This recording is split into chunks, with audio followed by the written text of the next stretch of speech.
అంటే నేను ఉండలేకపోతున్నాను, నాకు ఆ వరం కావాలి అని అడిగాడు. దేవుని మహిమలను గాక. ఎందుకంటే అతను చాలా కష్టాలు పడ్డాడు. గొర్రెలు కాసేటప్పుడు ఆయనకి కష్టాలే. అది గొర్రెలు కాసేటప్పుడు చాలా భక్తిలో ఉన్నాడు. గొర్రెలు అయిపోయిన తర్వాత రాజుగారికి అల్లుడైపోయాడు. అల్లుడైన తర్వాత కష్టాలు వచ్చినాయి. మహారాజు అయ్యాడు.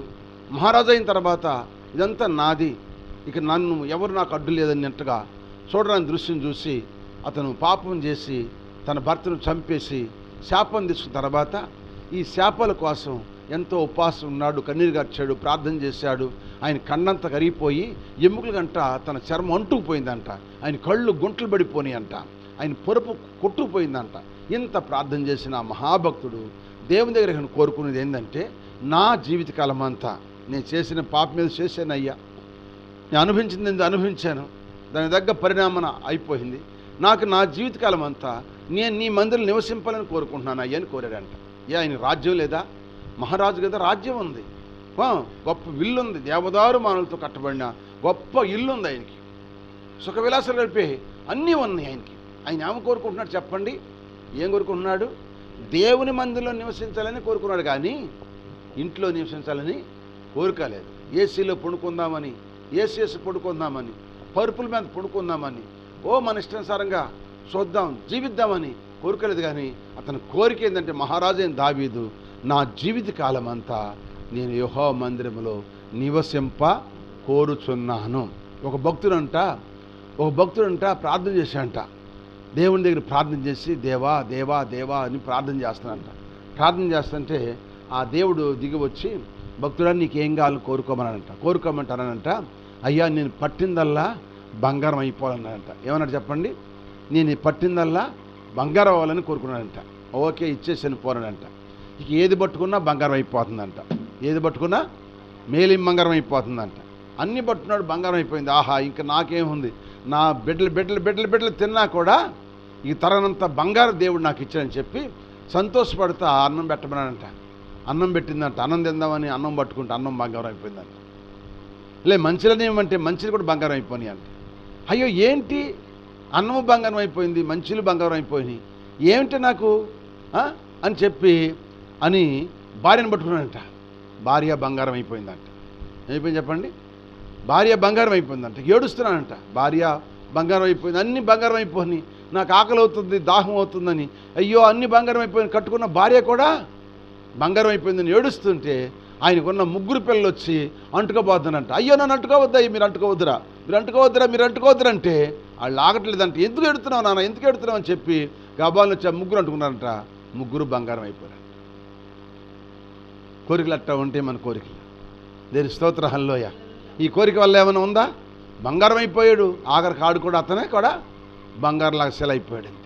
అందుకని మానవుడికి ఎన్నో కోరికలు ఉంటాయి, కానీ ఈ కోరిక కాదు కావాల్సింది. ఆయన కోరుకున్న కోరిక ఏంటంటే, నా జీవిత కాలం అంతా నేను యెహోవా మందిరంలో నివసింపగోరుచున్నాను. ఎక్కడ? దేవుని మందిరంలో ఒక్క దినం గడిచిందంట 1000 దినంత శ్రేష్టమంట. ఇటువంటి మందిర ఆవరణానికి నువ్వు ఆదివారం ప్రార్థనకు రాకుండా, జీవితకాలం అంటే ఇల్లు వాళ్ళు వదిలిపెట్టి ఇక్కడ పడుకోమని చెప్పట్లేదు నేను. వారం కంపల్సరిగా నీకు ఎన్ని పనులున్నా సరే, నీకు ఎంతమంది బంధువులు సరే, ఎన్ని ఉన్నా సరే, దేవుని సంధికి వచ్చి 1 గంట కూర్చున్నా 1000 గంటలంత ఆశ్రయం వస్తుంది. 1 నిమిషం కూర్చున్నా 1000 నిమిషాలంత ఆశ్రయం వస్తుంది. కనుక మందిరం విడిచిపెట్టకుండా నువ్వు ఉంటే నీ జీవితాన్ని దేవుడు ఎట్ట మారుస్తాడో నేను కొన్ని మాటలు మీ తర్వాత చెబుతాను. హల్లెలూయా. ఈనాడు దేవుని మందిరం అంటే అవసరమైతే వెళ్తావు, అవసరం లేకపోతే మానేస్తావు. నీ ఖాళీగా ఉంటే వెళ్తున్నావు. ఇప్పుడు వస్తాను, కేవలం చెప్తున్నాను, విశ్వాసులు ఖాళీగా ఉంటేనే ఏ పని లేదు, వెళ్దాంలే కాసేపు కూర్చుందాం అనుకుంటూనే వస్తున్నారు మందిరానికి. ఏమండి? లేకపోతే మందిరానికి రావట్లేదు. మరి ఆయన ఎందుకు వస్తున్నాడు? ఆయనకి ఆ పనులు లేవా? ఆయన మహారాజు కదా, రాజ్యభోగాలు. మరి అందరూ ఎంతోమంది వస్తారు, సామంతులు, మంత్రులు, అధికారులు, సైన్యాధిపతులు వస్తూ ఉంటారు. అందరికీ చెప్పాల్సిన ఆయన చెప్పాల్సిన ఆయన కూడా ఆదివారం మందిరం విడిచిపెట్టకుండా దేవుని మందిరంలో నివసింపగోరాడు. తన కొడుకు చచ్చిపోయినప్పుడు కూడా శవాన్ని ఎత్తుకెళ్ళలేదంట. శవాన్ని ఎత్తక మునిపే అతని శవాన్ని ఎవరికి, దావీదు కుమారుడు చనిపోయినప్పుడు ఆ శవాన్ని ఎత్తక మునిపే ఏడుస్తున్నారంట అందరూ. ఏంటి, నా కుమారుడు చనిపోయాడా, చనిపోయాడు అయ్యి అని చెప్పినప్పుడు ఆ సేవ అక్కడ ఉండగానే వెళ్ళి స్నానం చేసి వేరే బట్టలు ధరించుకుని తైలం పూసుకుని మందిరానికి వెళ్ళి ప్రార్థన చేసి వచ్చి భోజనం పెట్టమన్నాడంట. అంటే శవం అక్కడే ఉంది, మందిరానికి వెళ్ళాడు. ఇవాళ చచ్చిపోతే మన మందిరం రావు, మనం ఎవరైనా చచ్చిపోయినా మందిరం రావు.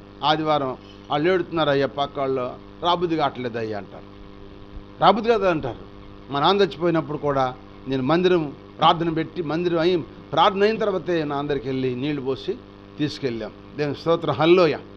దేవుని సన్నిధి ముఖ్యం. ఆయన దేవుని దగ్గరికి వెళ్ళిపోయాడు. ఆయన గురించి మనం అక్కడ కూర్చొని నడవాల్సిన పని ఏముంది? దేవుని సన్నిధికి రావాలి, దేవుని సన్నిధికి రావాలి. ప్రియమైన దేవుని బిడ్డలారా, నీ జీవితకాలం అంతా నువ్వు ఈ కోరిక, ఈ తీర్మానం చేసుకుంటే నీ కలిగే మేలు నీకు కొన్ని చెబుతాను. ఒకటి, దావీదు కొరకున్న మాట ఏంటంటే, మొట్టమొదటిది, నా జీవితకాలం అంతా నేను యెహోవా మందిరంలో నివసింపగోరుచున్నాను. నువ్వు ఎప్పుడన్నా ఈ కోరిక అడిగేవి? ఎప్పుడన్నా దేవుణ్ణి వాస్తవంగా చెప్పండి, గుండె మీద చేసుకుని, అయ్యా నా జీవితకాలం అంతా ఆదివారం పోగొట్టుకోకుండా నీ సన్నిధిలో గడిపే అనుభవం దయచేయమని ఇప్పుడు అడిగావా?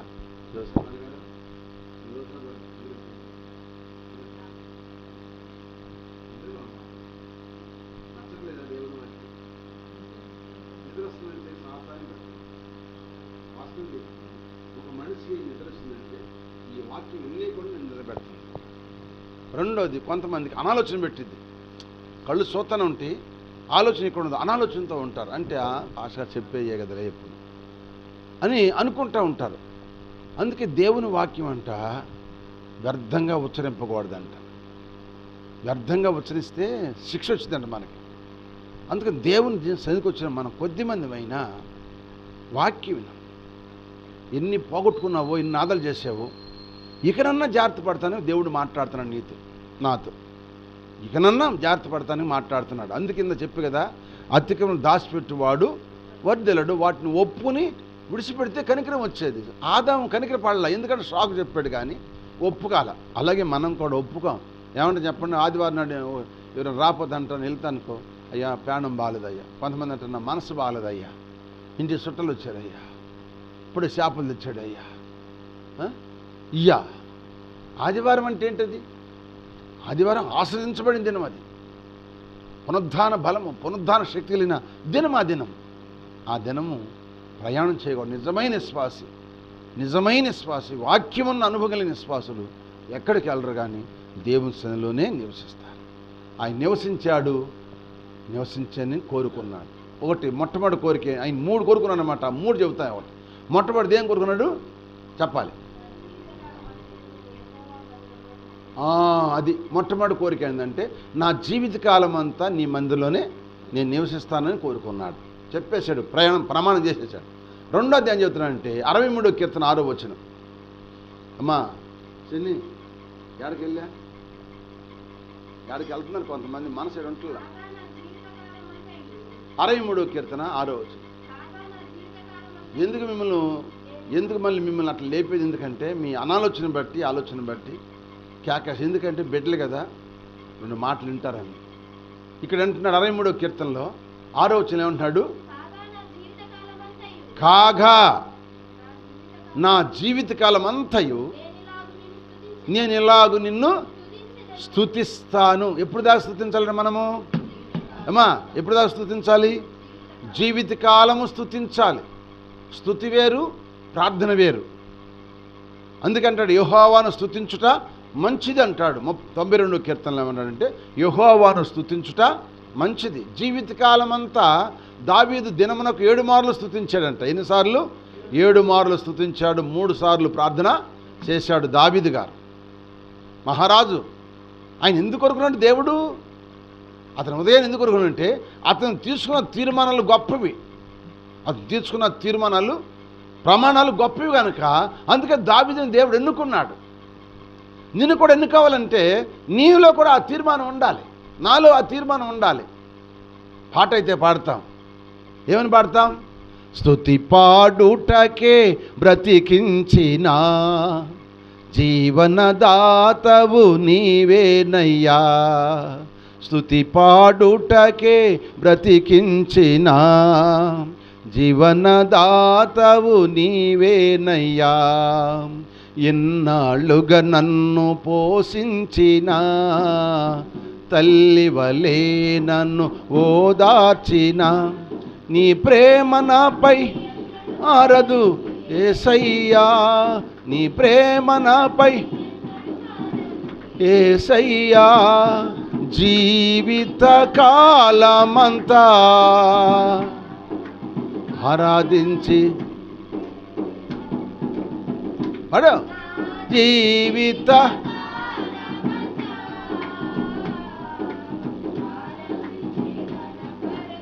అది నా జీవితకాలం అంతా దేవుని మనం ఏం చేయాలి చెప్పండి? ఆరాధించి అంటే స్తుతించాలి. నువ్వు ఎన్నిసార్లు స్తుతిస్తా రోజు చెప్పండి? ఎన్నిసార్లు స్తుతిస్తున్నావు నువ్వు? నీ నోరు ఖాళీగా ఉన్నప్పుడు స్తుతించవచ్చు కదా. పని చేస్తున్నప్పుడు నోరు ఖాళీ ఉండదు, స్తుతించు. నోరు ఎప్పుడు ఖాళీగా ఉండదు? ఆనందించినప్పుడు ఖాళీగా ఉండదు, ఉండిదా? ఎవరితో మాట్లాడేటప్పుడు ఖాళీగా ఉండదు, పుణుకునేటప్పుడు నిద్రపోతా. ఏం నిద్ర? ఖాళీ ఉండదు. ఖాళీగా ఉన్నట్టు టైంలో ఏం చేయాలి నువ్వు? స్తోత్రం స్తోత్రం స్తోత్రం స్తోత్రం, స్తుతి నాయన, యేసయ్యా స్తుతి, యేసయ్యా స్తుతి, యేసయ్యా స్తుతి అనుకో. నువ్వు స్థుతిస్తుంటేనే నీ స్థితిని దేవుడు మార్చునుగాక. రోజు చెబుతాను, స్తుతి అంట మన స్థితిని మార్చిద్దంట. స్తుతి మన స్థితిని, మన బ్రతుకును మార్చిద్ది, మన ప్రవర్తన మార్చిద్ది.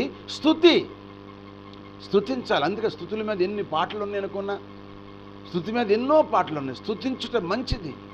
సూర్యోదయం మొదలుకుని అంటాడు 113 కీర్తనలు. సూర్యోదయం మొదలుకుని సూర్యాస్తం వరకు కూడా ఆయన నామము స్తుతి నొందదగిన నామం అంటాడు. ఉదయం మొదలుకుని పొడుకోబెదప్పుడు దాకా ఆయన్ని స్తుతించడం మనకెంతో ఆశీర్వాదం అన్నమాట. కనుక ప్రియమైన దేవుని బిడ్డలారా, స్తుతించాలి. మొట్టమొదటిది ఆయన తీసుకున్న తీర్మానము, నా జీవితకాలం అంతా నీ మందిరంలో నివసిస్తాను అన్నాడు. మనం కూడా మన బతినంతకాలం ఆదివారం పోగొట్టుకొని, అయ్యా ఇక నుంచి ఆదివారం పోగొట్టుకొని నువ్వు తీర్మానం చేసుకుని నువ్వు దేవుని అడుగుతూ ఉంటే నీకు దేవుడు ఆ రోజు నీ ద్వారాలు తెరువునుగాక. అంటే నీ ద్వారాలంటే ఏ పని లేకుండా దేవుడు ద్వారం అంటే దేవుని మందిరానికి ద్వారం తెరుస్తాడు అంతే. ఇక ఏ పని నీకు అడ్డం రాదన్నమాట. రెండవది, నా జీవితకాలం అంతా నిన్ను స్తుతించెదను. మూడో మాట 116వ కీర్తన 2వ వచనం. 116వ కీర్తన 2వ వచనం. ఆయన నాకు చెవియొగ్గెను. చూడండి ఇక్కడ అంటాడు, ఆయన నాకు చెవియొగ్గెను కావున నా జీవితకాలమంతయు. అబ్బా, ఏం చేస్తాడంట? ఒకటి, మందిరం నివసింపాలని కోరుకున్నాడు. రెండవది, స్తుతిస్తానని కోరుకున్నాడు. మూడవది, నా జీవితకాలం అంతా మొర్ర పెడతాను. మొర్ర అంటే ఏంటి? ప్రార్థన. మొర్ర అంటే చెప్పండి? ప్రార్థన మొర్ర. పసిబిడ్డలు ఉన్నారు మా పిల్లలు, వాళ్ళకి ఏదైనా కొని పెట్టకపోతే అది కొనిపెడినాకే అడుగుతూనే ఉంటారు, మొర పెడతానంటారు, ఎడుతూనే. అది ఇసుకొచ్చేసి అని చెప్పండి, కొనిపెట్టాల్సిందే. మన దగ్గర డబ్బులు లేకపోయినా అప్పు సప్పు ఎత్తుకొచ్చి కొనిపెట్టాల్సిందే, తప్పదు. ఎందుకంటే మరి ఆ బిడ్డ కనుక అట్లా మనం ఆయన బిడ్డలం కనుక మనం మొరబెడితే మన కోరిక దేవుడు తీర్చడా? మొరబెడితే దేవుడు కోరిక తీర్చడా? మన కోరికలు దేవుడు తీరుస్తాడు కనుక ఆయనకి నీవు నా జీవితకాలం అంతా మొర్ర పెడతానని నువ్వు తీర్మానం చేసుకో. అప్పుడు నీకు ఏ ఆపద వచ్చినా, అయ్యా నాకు ఈ ఆపద తీర్చయ్యా, ఈ ఆపద తొలగించయ్యా, ఈ అప్పులు తొలగించయ్యా, ఈ రోగం తొలగించయ్యా, అయ్యా అంటే నువ్వు కళ్ళు తెరిసని చేసుకోవచ్చు ప్రార్థన, కళ్ళు మూసని చేసుకోవచ్చు ప్రార్థన, పనికి వెళ్తా చేసుకోవచ్చు ప్రార్థన, కూర్చుని చేసుకోవచ్చు ప్రార్థన, మనసులో చేసుకోవచ్చు ప్రార్థన, ఎక్కడైనా చేసుకోవచ్చు. అయ్యా నా అప్పులు తెరిచిపెట్టి అప్పుల భారం ఎక్కువైపోయింది అయ్యా అని మొరపెడతా ఉండాలి, అడుగుతూ ఉండాలి ఆయన్ని. అయ్యా రోగం తగ్గట్లేదయ్యా, ఎన్ని మందులు ఆడుతున్నా తగ్గట్లేదయ్యా, తగ్గించయ్యా, ఈ సమస్య పోవట్లేదయ్యా, ఈ సమస్య పోగొట్టయ్యా, ఈ కష్టాలు తీర్చయ్యా, ఈ బాధలు తీర్చయ్యా, ఈ సమస్యలు తీర్చయ్యా, నాకు నా పెనిమిటికి ఐక్యత లేదయ్యా, ఐక్యత దయచేయ్యా అని ఏదో మనం దేవుని దగ్గర ఎప్పుడు పడితే అప్పుడు అడుక్కోవచ్చు. హల్లెలూయా. ఆయన అడిగితే ఆయన ఎప్పుడో సరే వింటాడు మన మాట. మరి ఎంత మొర పెడుతున్నాడు, వాడికి సహాయము చేద్దాం. హల్లెలూయా. వాడికి సహాయం చేద్దామని దేవుడు చేస్తాడు. 38 ఏళ్ల మట్టి ఒక రోగి కోనేటి దగ్గర పడి ఉన్నాడు.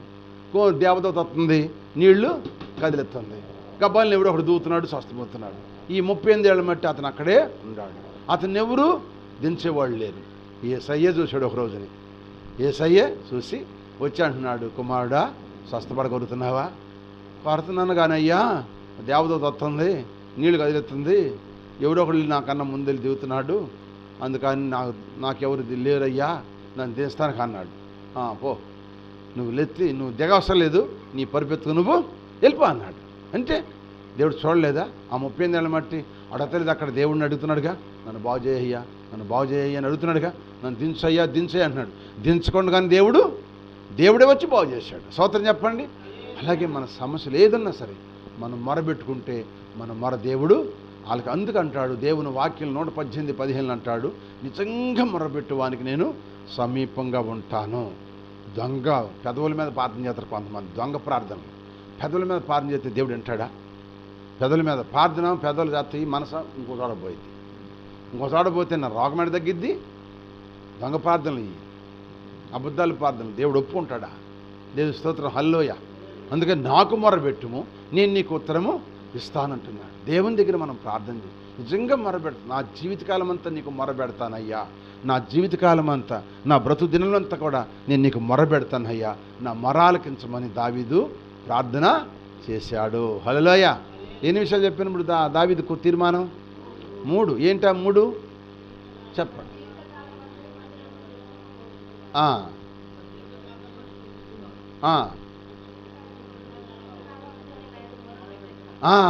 నా జీవితకాలని మాట రావాలి. నా జీవితకాలం అంటే నేను బతినంతకాలం, నేను ఎంతకాలం బతికా అంతకాలము నేను ఈ తీర్మానం తీసుకుంటున్నాను ప్రభు అని.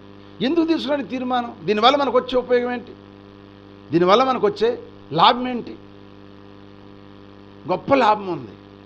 ఈ లాభం మనం పొందుకోవడం వరకే ఈ 3 విషయాలు మనం దావీదు గారు ప్రమాణం చేశాడు. దావీదు ప్రమాణం చేశాడు. ఈ 3 విషయాలు ప్రమాణం చేసింది ఎందుకంటే అతని జీవితకాలంలో గొప్ప మార్పు రావడం కొరకు చేశాడు. హల్లెలూయా. అందుకే ఈ సామాన్యమైన మొరబెట్టలేదంట. దావీదు మొర్రకే కళ్ళంట నీళ్ళంట పొరుపు చెప్పాలి, పొరుపు కొట్టుపోయిందంట, తేలిపోయిందంట. హల్లెలూయా. అంత ప్రార్థన చేశాడంట. అందుకే భక్తుడు రచించాడు, నా మొర నీవు వినువరకు వెలుగెత్తి నీకు మొరపెట్టెదను, నా మొర నీవు వినువరకు వెలుగెత్తి నీకు మొరపెట్టెదను, నా కష్టములో నిన్ను వెదకెదను, నా కష్టములో నిన్ను వెదకెదను, నా ప్రాణమును ఓదార్చుమయ్యా, నా ప్రాణమును ఓదార్చుమయ్యా. దేవా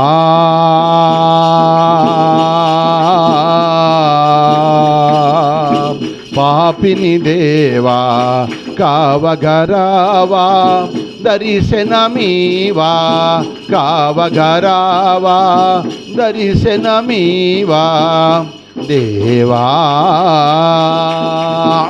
చూడు స్తోత్రం.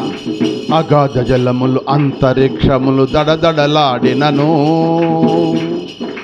ఉరుములు మెరుపులు సుడిగాళ్ళతో లోకము మారినను, అగాధ జలములు అంతరిక్షములు దడదడలాడినను, ఉరుములు మెరుపులు సుడిగాలులతో లోకము మారినను, అగ్ని బాణములు క్రూర మృగములు నన్ను వెంటాడినను, అగ్ని బాణములు క్రూర మృగములు నన్ను వెంటాడినను, నీ వంటి మహాదేవుడు ఎక్కడ ఉన్నాడు, నీ వంటి మహాదేవుడు ఎక్కడ ఉన్నాడు, ఓ దయగల దేవా నిన్నే నమ్మిన దీనుడనయ్యా, ఓ దయగల దేవా నిన్నే నమ్మిన దీనుడనయ్యా, నన్ను కరుణించి కావగరావా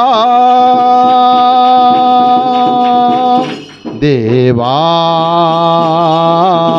పాపిని దేవా కావగరావా, దర్శనమీవా కావగరావా, దర్శనమీవా దేవా.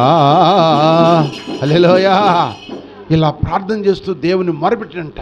ఆ మొరబెట్టినప్పుడు దేవుడంట ఆయనతో మాట్లాడుతున్నాడు. ఏం మాట్లాడుతుందో చూడండి. ఇప్పుడు 128వ కీర్తన 5వ వచనం చదవండి. ఇప్పుడు దేవుడు ఏం మాట్లాడుతున్నాడు అతనితో? ఇప్పుడు చూడు, సియోను అంటే పరలోక రాజ్యం. పరలోక రాజ్యం నుండి యెహోవా నిన్ను ఆశీర్వదించును, నీ జీవిత కాలమంతయు యెరూషలేమునకు క్షేమము కలుగుట. ఎవరు చెప్తారు ఈ మాట? ఎవరు చెప్పారు? ఇప్పుడు దేవుడు చెబుతున్నాడు. ఆయన తీసుకున్న తీర్మానం ఏంటి? నాయనా, నా జీవితకాలం అంతా నీ మందిరంలో నివసిస్తానన్నాడు. రెండవది, నా జీవితకాలం అంతా నిన్ను స్తుతిస్తానన్నాడు. మూడవది, నా జీవితకాలం అంతా నీకు మొరపెడతా. ఎప్పుడు ఈ 3 తీర్మానాలు చేసుకుని మొరబెట్టాడు. ఇప్పుడు దేవుడు ఎక్కడ నుండి మాట్లాడుతున్నాడు? సియోనులో నుండి. సియోను నుండి దేవుడు నిన్ను ఆశీర్దిస్తున్నాడు. ఆశీర్దించంటాడు నీ జీవితకాలం అంతా. స్తోత్రం చెప్పండి. ఇందాక దాకా ఆయన అన్నాడు నా జీవితం అని అన్నాడా? ఇప్పుడు దేవుడు ఏమన్నాడు ఇక్కడ? నీ జీవితకాలం అంతా క్షేమం క్షేమం క్షేమం క్షేమం కలుగుట చూసేదవు. అంటే యెరూషలేము అంటే ఆయన నివసించే దేశం, రాజ్యం వెళ్ళే దేశం కదా, పట్టణం వెళ్ళే దేశం. ఆయన వెళ్ళాలిదేగా, ఆ దేశం అంతా ఆయన వెళ్ళాల్సిందే కదా.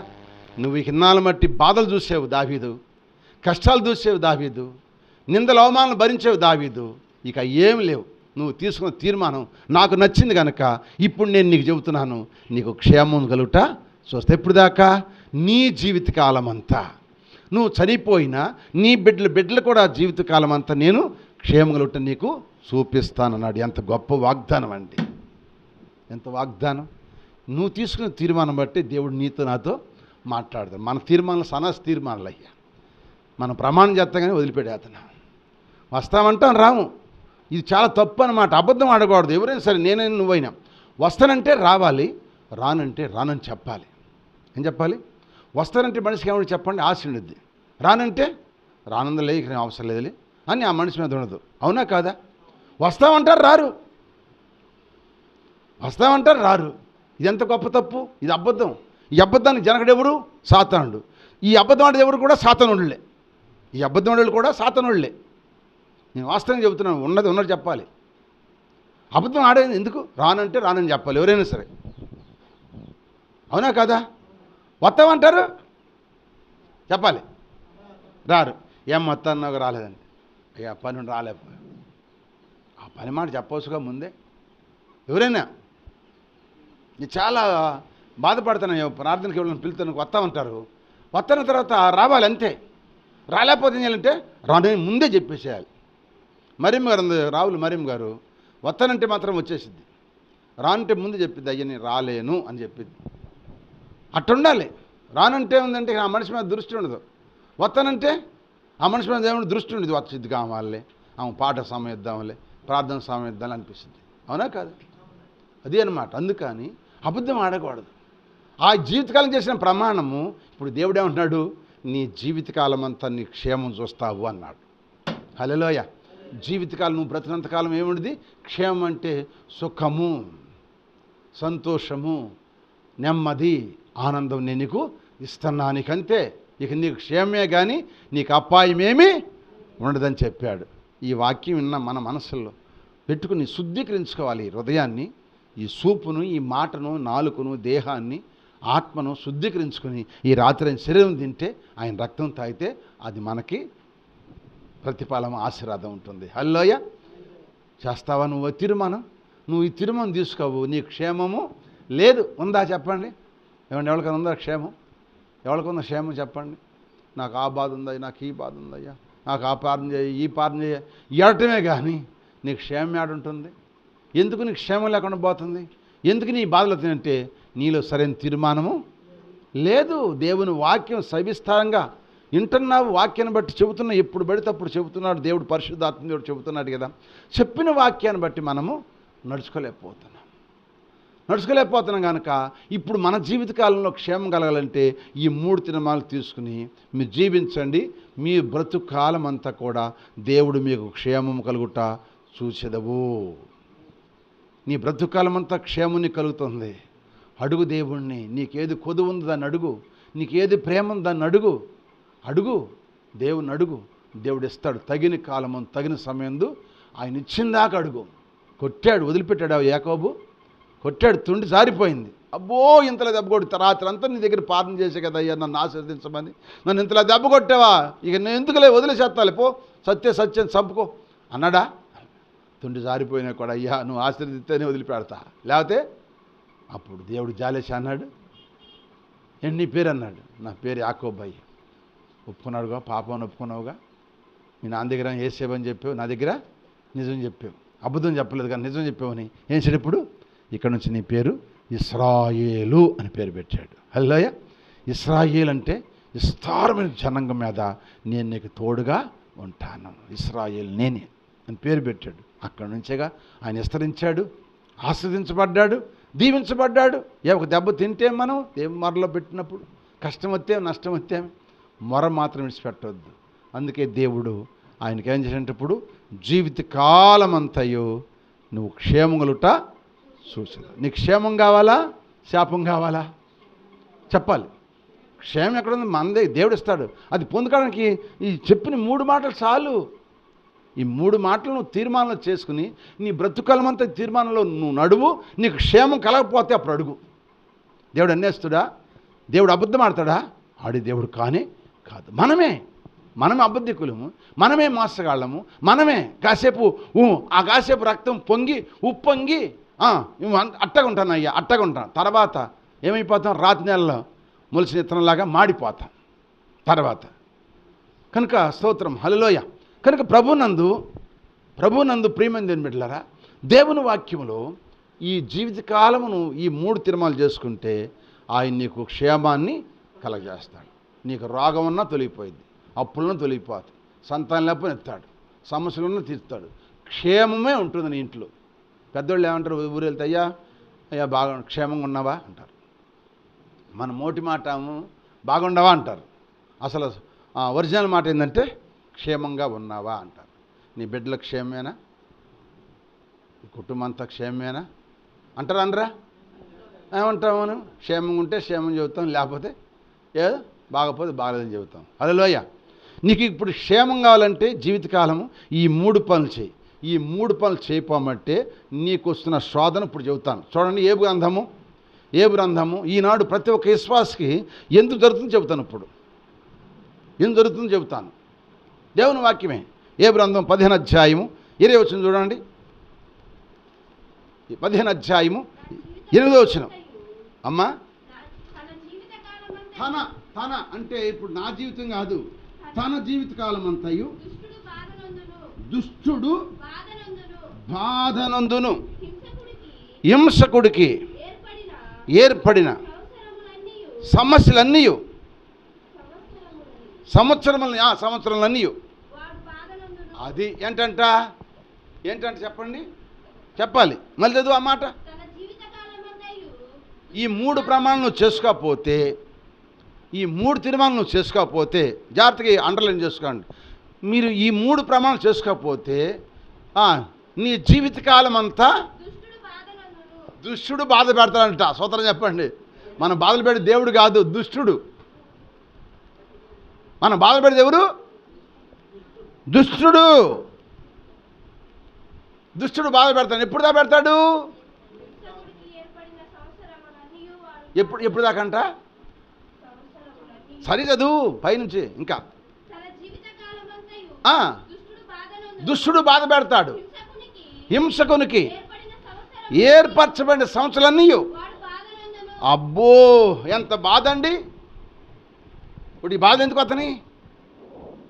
నీ జీవితకాలం అంతా ఎందుకు ఈ బాధలు వస్తున్నాయి? క్రైస్తవుడు అయి ఉండి దేవుని బిడ్డ అయి ఉండి దేవుని శరీరం తింటా, దేవుని రక్తం తాగుతా, నీకెందుకు వస్తున్నాయి ఈ బాధలన్నీ? నీ ప్రమాణం, నీ నిబంధన సరిలేదు. ఏం తిందామా, ఏం తాగుదామా, ఏం ధరించుకుందామా, ఏం పెట్టుకుందామా, ఎక్కడికి వెళ్దామా, అది పోదాం ఇటు పోదాం, ఆ అమ్మ ఎట్టుంది, ఈ అమ్మ ఎట్టుంది, అది ఎట్టుంది, ఆడు ఎట్టున్నాడు, ఈడు ఎట్టున్నాడు. ఇయ్యవారమే మంది. ఇయ్యవారం ఎడకూర్చున్నా ఇయ్యవారలే.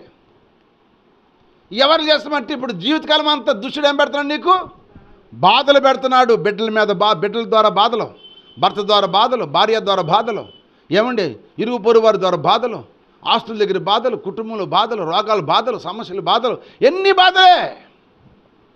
అన్ని బాధలు ఎందుకు వస్తున్నాయి? దుష్టుడు పెడుతున్నాడు ఈ బాధలు. ఎందుకంటే నీ జీవితకాలంలో నువ్వు అనుకున్న ప్రమాణం నువ్వు నిలబెట్టుకోలేకపోతున్నావు కనుక నీకు నాకు అన్ని బాధలు వస్తాయి. కారణం ఏంటంటే ఇదే. ఎందుకు ఈ బాధలు వస్తున్నాయంటే నీకు నాకేముందంట, గర్వం ఉందంట. ఏమని చెప్పండి? గర్వం. ఆదివారం మందిరానికి రమ్మంటే వత్తలే అంటారు, రారు. గర్వం కాదా? గర్వం. నీ గర్వమే నేను తినిద్ది. అందుకంటే నాశనం ముందు గర్వము నడుస్తుంది అంటాడు. అందుకని ఇప్పుడు గర్వం ఉండమంటే నీ జీవితకాలం అంతా నువ్వు సుఖం చూడలేకపోతున్నావు, చచ్చిపోయేదాకా బాధలే. ఎందుకంటే నువ్వు సరైన జీవితం దేవుని దగ్గర నువ్వు గడపట్లా. నువ్వు సరైన జీవితం దేవుని దగ్గర గడిపితే నీకు అసలు ఆ బాధలను దేవుడు తీసేస్తాడు. హల్లోయ. బాధల్లో నా బంధుమిత్రులు ఆదరించలేదు, చీకటి క్రియలు తరుముచుండగా దరికి చేరలేదు. బాధల్లో నా బంధుమిత్రులు ఆదరించలేదు, చీకటి క్రియలు తరుముచుండగా దరికి చేరలేదు. యేసు ఒక్కడే నాకు ఆ వెలుగును చూపించి, యేసు ఒక్కడే నాకు ఆ వెలుగును చూపించి, దిగట ఊబి నుండి నన్ను పైకి లేవనెత్తే, శేష జీవితం ఆయనకై అర్పించదనేను, నా శేష జీవితం ఆయనకే అర్పించదనేను. హల్లెలూయా హల్లెలూయా హల్లెలూయా హల్లెలూయా హల్లెలూయా హల్లెలూయా హల్లెలూయా హల్లెలూయా హల్లెలూయా హల్లెలూయా హల్లెలూయా హల్లెలూయా హల్లెలూయా. రక్షణ పొందాం త్రినేక నామంలో, బాప్తిజం పొందాం పాపలు విడిచిపెట్టి, ఆయనతో పయనిస్తా అంటాం, పయనించలేకపోతున్నాం. ఉందా పాటలో? రక్షణ పొంది తిని నేను త్రియేక నామమునా, బాప్తిసము పొంది తిని నాదు పాపములను విడచి, నీతో పయనింప తగు శక్తి నీయుమయా, నీతో పయనింప తగు శక్తి నీయుమయా, సాతాను ఎదిరింప ఆత్మబలమును దయచేయి అంటున్నావు. కానీ ఆయనతో పయనించలేవు. నువ్వు పయనిస్తే సాతాను ఎదిరించే శక్తి దేవుడు నీకు ఇస్తాడు. నువ్వు పయనించవుగా. నువ్వు పయనించాలనుకుంటే నేను ఆపేసింది అక్కడే. ఎడాపిద్ది? ఒకటి ఇంటికాడ ఆపిద్ది, రెండు తీసుకొచ్చాడు రాగానే వెనకాల కపురు వచ్చింది. వెనకాల చెప్పండి కపురు వచ్చేసింది. మూడో దానిది ఇక్కడ నేను నిద్ర పెట్టింది, లేకపోతే ఇక్కడ నీకు అనాలోచన పెట్టింది. ఏంది పాస్టర్ ఇంకా గంటల తరబడి చెబుతున్నాడు వాక్యం, ఏం రెండు మాటలు చెప్పి చాలదా వాక్యం? ఇది కూడా ప్రేరేపించింది సైతేనే. కూర బాగుంటే ఏం చేస్తాం? ముద్ద ఎక్కువ తింటావా తక్కువ తింటావా? మాట్లాడరే. ఎక్కువ తింటా తక్కువ తింటావా? బాగపోతే తక్కువ తింటాం. కూర బాగుంటే ఎక్కువ తింటాం, కూర బాగపోతే తక్కువ తింటాం. అంటే దేవుని వాక్యం నీతో మాట్లాడుతున్నప్పుడు ఇంకా సేపు మాట్లాడితే బాగుండు అనిపించింది. ఇది ఆ రుచి తెలిస్తే. అందుకంటాడు యెహోవా ఉత్తముడని రుచి చూసి తెలుసుకో అంటాడు. నువ్వు రుచి చూసి తెలుసుకుంటే తెలిసింది ఆ రుచి అంటావు. అన్ని రుచులు వేరు, ఉప్పేసిన రుచి వేరు. దేని స్తోత్రం చెప్పండి. అలాగే ఉప్పు లాంటివాడు మన యేసయ్య కనుక ప్రియమందని బిడ్డలారా, జరిగే సన్నివేశం ఏంటంటే అంటావు కానీ ఆయనతో నడుతాను అంటావు కానీ నువ్వు నడవు. అందుకే సాతాను నిన్ను బంధించేస్తుంది, 3 చోట్ల బంధించేస్తుంది. అందుకే ఇప్పుడు ఈ దుష్టుడు నీ జీవితకాలం అంతా ఏం పెడుతున్నాడు? బాధలు పెడుతున్నాడు లేదా? ఎందుకు పెడుతున్నాడు జీవితకాలం అంతా? నువ్వు జీవితకాలం అంతా దేవుని దగ్గర రావు, జీవితకాలం దేవుని స్తుతించు, జీవితకాలం అంతా దేవునికి మొర్ర పెట్టు. అందుకే దేవుడు నీకు క్షేమాన్ని ఇవ్వలా. ఇప్పుడు దెయ్యం ఏం చేస్తుంది? నిన్ను జీవితకాలం అంతా బాధలు పెడుతుంది. ఏమని? అటు చూడు 10,000 రూపాయలు బట్టలు కట్టాడు, 10,000 రూపాయలు చీర కట్టింది. నీకేది 10,000 రూపాయల చీర చూపించింది?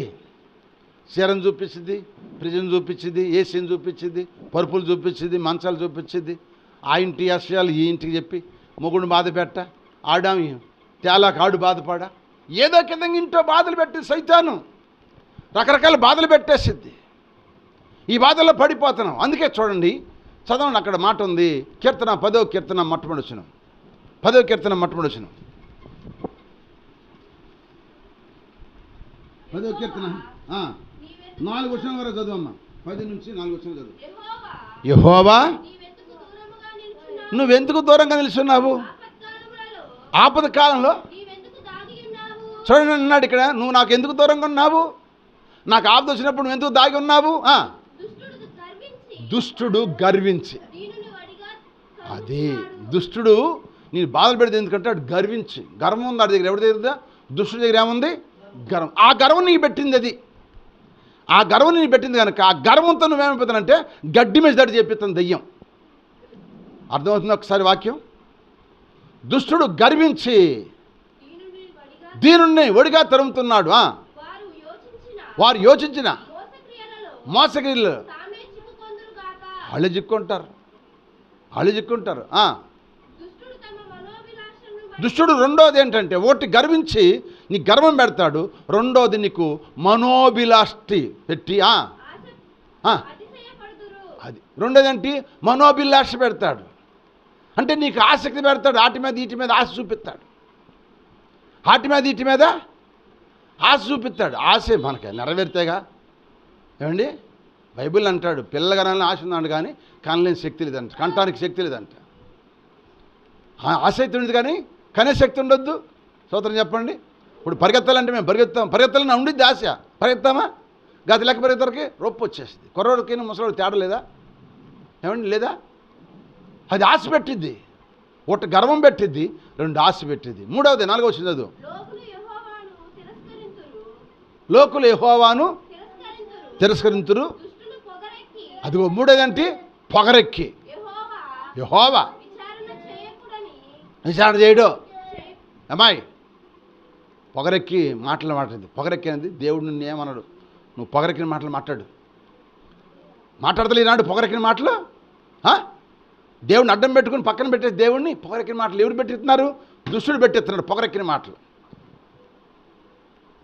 అవి మూడు అండర్లైన్ చేసుకోండి. నేను వాక్యం చూపిస్తా, వాక్యం లేకుండా నేను చెప్పం. పొగర, ఒకటి గర్వం, ఒకటి మనోభిలాష, మూడోది పొగరెక్కిన మాటలు. ఇక నీ జీవితకాలం అంత ఎంత బాధలో,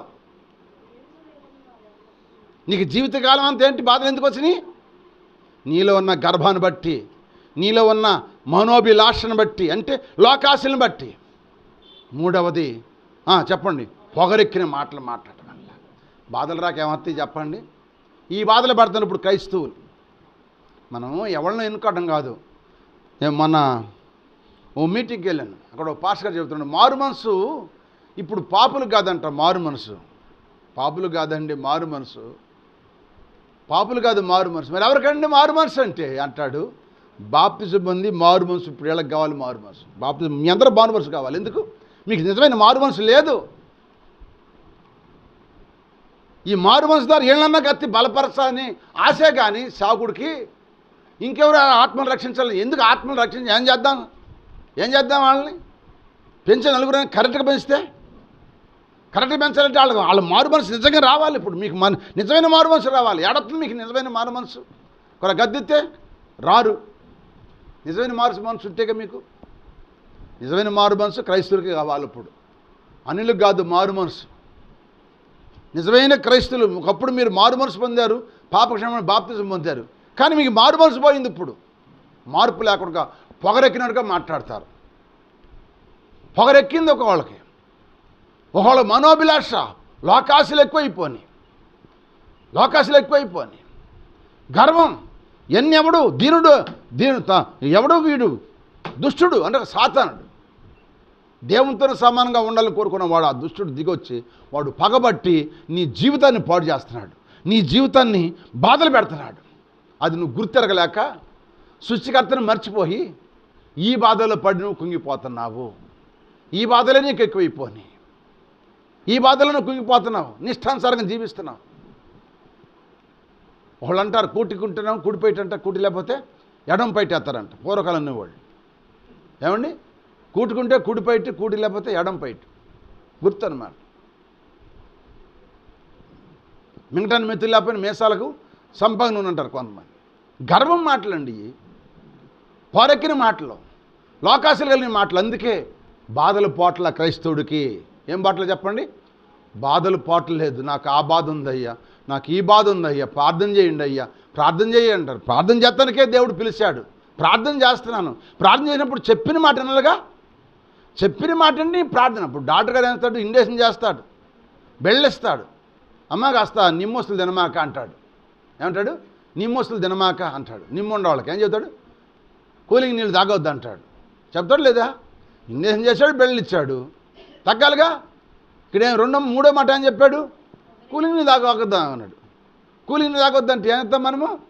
ఆ ఇంజక్షన్కి ఆ బెళ్ళ తగ్గిద్ది. తగ్గినాక ఎంత అయ్యే తాగుతాం. అప్పుడు ఏంటది చెప్పండి? అదేంటి? అట్టగా దేవుడు సేవకుడు చెబుతున్నాడు, చెప్పిన ప్రకారం మీరు చేసుకుంటే మీకెందుకు వస్తాయి ఈ బాధలు? హల్లెలూయా. బాధలు ఎందుకు వస్తాయి? బాధలు రావు. అందుకని ఈ రాజు ఈ శుద్ధీకరణ కూడిక ప్రతి నెలలో మనం పగలు శుద్ధీకరణ ఉంటుంది, రాత్రికి సంస్కారం ఉంటుంది. హల్లెలూయా. ఈ శుద్ధీకరించుకో. ఈరోజు చెప్పిన వర్తమానం ద్వారా నువ్వు శుద్ధీకరించుకో. 3 మాటలు తీర్మానం చేసుకో. నీ జీవితకాలం అంతా క్షేమం చూసుదుగాక.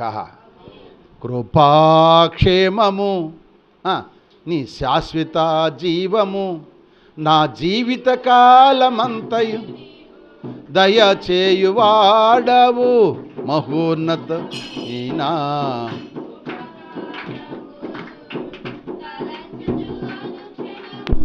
పరవశించనా పడ పరవశించనా నీ కృపలోనే పరవశించనా. కృపాక్షేమము నీ శాశ్వత జీవము నా జీవిత కాలమంతయు దయచేయువాడవు మహోన్నతమైన ఉపకారములు తలంచుచు అనుక్షణము పరవశించనా నీ కృపలోనే పరవశించనా నీ కృపలోనే పరవశించనా. హల్లెలూయా. కృపాక్షేమాలు రావాలంటే ఈరోజు వాక్యం విన్న నీ జీవితం, నా జీవితంలో ఈ కృపాక్షేమాలు రావాలంటే ఈ 3 తీర్మానాలు చేసుకో. నీ జీవితకాలంతా నీ కృపాక్షేమాలు దేవుడిచ్చునుగాక. అంతే. ఈ రాకుండా నీవు గర్వము, లోకాశ, పొగరెక్కిన మాటలు ఈ పెట్టే దేవుడు చెప్పండి దుష్టుడు. నీ జీవితకాలం అంతా ఏమంటాయి అంట? చెప్పు. ఆ మాట ఉంది అక్కడ. ఏ బ్రదర్లు చెప్పాడు కదా, నీ జీవితకాలం అంతా నువ్వు బ్రతుకు సంవత్సరాన్ని కూడా బాధనుంటావన్నాడు. ఒకటి జీవితకాలం అంతా అన్నాడు. రెండోది నువ్వు బ్రతుకు సంవత్సరాన్ని కూడా బాధలతోనే చచ్చిపోతావు. బాధలతోనే చచ్చిపోతావు. బాధ పెడతాను కదా దేవుడు నిన్ను పిలిచింది. నీ బాధలు తీరుస్తానికే దేవుడు పిలిచే కానీ బాధలు పెడతాను పిల్లల దేవుడు. ఆ బాధలు నువ్వు తెచ్చుకుంటున్నావు. నీ సొంత ఆలోచనతో, నీ సొంత ఉద్దేశాలతో నువ్వు తెచ్చుకుంటున్నావు బాధలు. దేవుడు నీ పెడతలా. నువ్వు సరిగా దేవుని వాక్యాన్ని, ఆ వాక్యాన్ని అర్థం చేసుకుంటే ఆ వాక్యం నిన్ను బ్రతికిస్తుంది, నీ బాధల్లో నెమ్మది ఇస్తుంది. హల్లెలూయా. అందుకని ఇప్పుడు నువ్వు తీర్మానం చేసుకో. ఈరోజు తీర్మానం చేసుకో. ఇక నుంచి బ్రతుకాలం అంతా క్రమంగా జీవించు. దేవుని సన్నిధిలో నడువు. ప్రతి వారం దేవుని సన్నిధిలో నడువు. ఆయన స్తుతిస్తూ ఉండు, ఆయన మొరపెడతా ఉండు. నీకు క్షేమం దయచేయునుగాక. దేవుడు కొడతాడు, జోగొట్టి మళ్ళీ జాలిపడి నీ మీద ప్రేమ చూపుతాడు. స్తోత్రం చెప్పండి. తండ్రి బిడ్డను కొడతాడు, మళ్ళీ దగ్గర తీసుకుని చెప్పండి, దగ్గర తీసుకుని జోగొట్టి వాడికి కావాల్సిన మళ్ళీ దేవుడు తండ్రి ఇస్తాడు. ఇక తల్లి కానీ తండ్రి కానీ. అలాగే మన తండ్రి కన్నా మన కన్న తండ్రి మన రక్తంతో కని మన ప్రాణం పెట్టి మన కన్నాడే ఆ పరమ తండ్రి నిన్ను ప్రేమిస్తానికి, నీ క్షేమంగా ఉండాలని ఆయన కోరుకుంటున్నాడు. మన బిడ్డల క్షేమం మనం ఎలా కోరుకుంటున్నామో మన క్షేమాన్ని దేవుడు కోరుకుంటున్నాడు. ఆయన ఇవ్వటానికి సిద్ధంగా ఉన్నాడు. కానీ నీ తీర్మానం సరిలేదు. నీ తీర్మానం సరిచేసుకో. ఈరోజు సరిచేసుకుంటే ఆయన కృపాక్షేమాలు నీ కుటుంబానికి దేవుడు దయచేయునుగాక. నీ బిడ్డలకు దయచేయునుగాక. ఈరోజు వాక్యం ప్రతి ఒక్కరు దయచేయునుగాక. లైవ్లో వాక్యం ఉన్న వారికి కూడా దేవుడు మీ అందరికీ క్షేమం దయచేయునుగాక. దేవుడు మీ అందరిని దీవించునుగాక. ఆమేన్. దుష్టుడు బాధలకు వెళ్ళమాకండి. వాడు పెడుతున్నాడు. వాడు గర్విష్ఠుడు. వాడు లోకాసులు చూపేవాడు. వాడు పొగరెక్కిన మాటలు మాట్లాడాడు. వాడితో సావాసం చేయమాక. వాడిని ఎదిరించు. వాడి లోబడమాక. వాడిని జయించు. ఈ 3 విషయాలు తీర్మానం చేసుకో. నీ బ్రతుకు కాలమంతా కృపాక్షేమాలు దేవుడు మనకిచ్చునుగాక. తల్ల వంచను. అందుకే మన క్షేమం కొరకే ఆయన మన కొరకు ప్రాణం పెట్టాడు, తిరిగి లేచాడు. మన కొరకు ఆయన రాబోతున్నాడు. ఆయన శరీరం తినబోతున్నాం ఈ రాత్రి, ఆయన రక్తం తాగబోతున్నాం ఈ రాత్రి. కనుక నీ జీవితం మార్చుకయ్యా. దండం పెట్టి చెబుతున్నాను. వారం దేవుని మందిరం రండి, వారం దేవుని సన్నిధికి రండి. మీరు క్షేమంగా ఉండాలన్న ఆశ. నేను ప్రతిరోజు కూడా అయ్యా నాకు ఇచ్చిన ఆత్మీయ బిడ్డలందరూ క్షేమంగా ఉండి, నాకు ఇచ్చిన భార్య బిడ్డలు, కోడళ్ళు, మనవాళ్ళు అందరూ మనవాళ్ళు అందరూ క్షేమంగా ఉండి నన్ను బతికిస్తే పునరుద్ధానం సాక్షి చెప్పుకుంటానని నేను ప్రతిరోజు దేవుని అడుగుతాను. మీ అందరి గురించి సిలువు గుర్తులేస్తా, మీ అందరికి సిలువు గుర్తులేస్తా. ఎందుకంటే మీరందరూ క్షేమంగా ఉండాలని నాకు దేవుడిచ్చిన భారాన్ని బట్టి ప్రార్థన చేస్తున్నాను. కానీ మీరు అర్థం చేసుకోవట్లేదు. ఈ సేవకుడు ఎందుకు ఇంత భారంతో మనకెంత సేపు వాక్యం చెబుతున్నాడు, ఇంత అర్థంగా దేవుడు మాటలు మనకు ఏం చెబుతున్నాడు, మన కోసం ఎందుకు ప్రార్థన చేస్తున్నానని ఇంకా మీరు అర్థం చేసుకోకుండా మీ ఇష్టానుసారంగా జీవిస్తున్నారు, మీ ఇష్టానుసారంగా ప్రవర్తిస్తున్నారు. అది ధర్మం కాదు, అది దేవుడు ఒప్పుకాడు. కనుక జాగ్రత్త పడండి, వాక్యాన్ని బట్టి నమ్మండి. వాక్యమే దేవుడు, దేవుడే వాక్యం. క్షేమం కలగాలని ఆశపడదాం, ముందు సాగిపోదాం, ప్రార్థన చేసుకుందాం. తల్ల వంచండి, ప్రార్థన అందరూ కూడా 1 నిమిషం నోరు తెరిచి అందరూ ప్రార్థన చేయండి. ఈ వాక్యం మీకు అర్థమైతే, మీ నిజంగా మీకు క్షేమం కలని కోరుకుంటే ఈ ప్రార్థన చేయండి. మీకు క్షేమం అవసరం లేకపోతే వద్దులే. మీకు క్షేమం కావాలంటే, మీకు నెమ్మది కావాలంటే, మీరు ఆరోగ్యంగా ఉండాలంటే, మీకు శత్రువులు మిత్రులుగా జీవించాలంటే, నీకు సంతోషంగా సుఖ జీవితాలు గడిపే సంవత్సరాలు నువ్వు కలిగి ఉండాలంటే చేసుకోండి నీ తీర్మానం. నోరు తెరిచి అందరూ తెలుసుకోండి. సిగ్గుపడమా అక్కడ దేవుని దగ్గర. ఎవరు నిజంగా చేస్తారో నిజంగా వాళ్ళకి క్షేమం ఈ రోజు ఇవ్వబోతున్నాడు. ఆయన పరిశుద్ధాత్ముడు ఇవ్వబోతున్నాడు ఈ రోజున. ఓ Jesus, glory glory glory glory glory. నోరు తెరవండిరా. అమ్మా మీరు దండం పెడుతున్నారా? నోరు తెరిచి ప్రార్థన చేయండి రా, ప్రార్థన చేయండి నోరు తెరిచి. కీలో నిలబడి పెద్ద కరుతామే, నాకి పెద్దగా అరుతాం కీలోకి వెళ్ళి. ఇక్కడ అరవచ్చుగా పెద్దగా దేవుని దగ్గర పెద్దగా అరితే దేవుడు నీ కీడా?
సరే కూడా